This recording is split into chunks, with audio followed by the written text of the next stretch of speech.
السلام عليكم ورحمة الله، ازي حضراتكم عاملين ايه؟ يا رب تكونوا في احسن صحة واحسن حال. معاكم دكتور أسامة عرفة، استشاري طب الاطفال وحديث الولادة دكتور سعيد. سؤال في العيادة، والسؤال النهاردة كان لإحدى الأمهات جايبة بيبي حديث الولادة وكان رجليه من تحت الركبة فيها تقوس.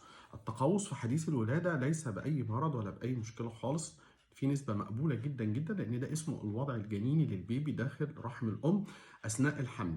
أثناء الحمل المساحة اللي بتبقى متاحة للبيبي داخل الرحم ضيقة جدا، فبيحصل نوع من أنواع الالتفاف، الرجلين بتلف على بعضها بشكل زي البازلز كده، يعني بيبقوا التقوس ده الرجل الشمال بتحتوي الرجل اليمين، فلفة الرجل على بعضها دي علشان يقلل المسافة والمساحة اللي عايش فيها داخل الرحم، فلما بينزل بيبقى فيه نفس المنظر ما تحت الركبتين، في نوع من انواع التقوس. التقوس الحقيقي اللي احنا بنتابعه هو التقوس اللي بيجي بعد سنة او سنتين من عمر اي طفل اثناء النمو وبعد المشي، مش التقوس الاولاني ده. لكن في حديث الولاده بعض التشوهات ممكن نبقى نتكلم عليها زي الرجل المخلبيه وزي ده موضوع تاني. فغالبا الموضوع بتاع شكل الرجل او شكل ما تحت الركبه، العظمه اللي تحتها دي بالنسبه للامهات المقوسه او اللي فيها كيرف شويه، هذا الكيرف هو الوضع الجنيني، لدرجه ان ساعات يعني بيقولوا على البوزيشن ده اسمه فروج لايك بوزيشن، اللي هو نفس شكل الضفدعه او يعني نفس الوضع بتاعها يعني.